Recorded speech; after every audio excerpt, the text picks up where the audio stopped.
Joining me by Skype to discuss what's ahead for this new Israeli government are CBN senior editor John Waage and Middle East correspondent Julie Stahl. John, Julie, great to be with you, and thanks for joining us. It took the last day, the 11th hour of the last day, but Naftali Bennett and Yair Lapid seem to have had their coalition together. John, your reaction to this new government in the making?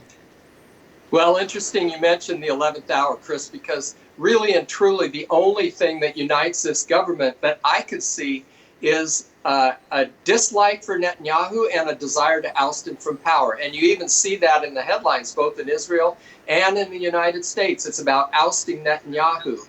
Now, at this critical time, how Israelis look at it and see how a unity government, so-called, is going to unite. Yeah, Julie, we have a few days before the Knesset's actually going to vote to ratify this government. It's still a government in the making. What are we looking ahead to the next week or so? Well, like as you said, Chris, that there's going to be this jockeying going on. For sure, Prime Minister Netanyahu is going to be trying his best to rattle this coalition or this coalition in the making. You know, they have to be able to hold together through a vote.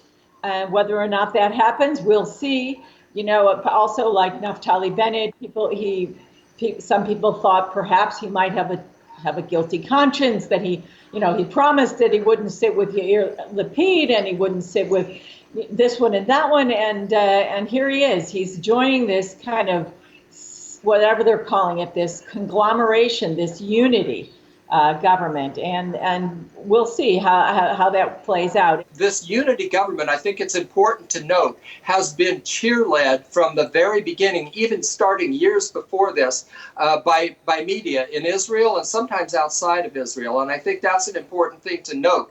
This is not really a coalition approved at this point by the voters. This is a coalition led by the media and political leaders who are jockeying for a coalition. Julie, some of your final thoughts about the situation right now.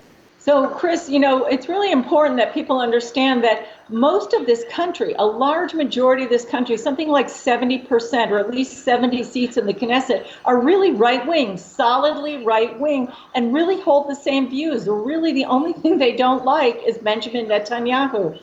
And one analyst said today that he thought he could foresee a scenario where perhaps this new government would have to ask Benjamin Netanyahu, in the face of a large security crisis, to come back and join them in the government, and in order to use his wisdom and be able to really hold together in a crisis.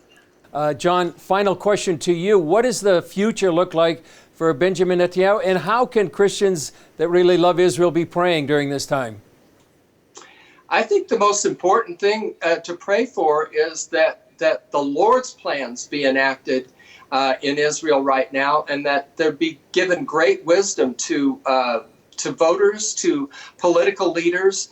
As far as Netanyahu himself goes, if he's the Lord's man for the job at this moment, the events on the ground will change. And if there has to be a period where they see what life is like without him, that could be part of the equation too.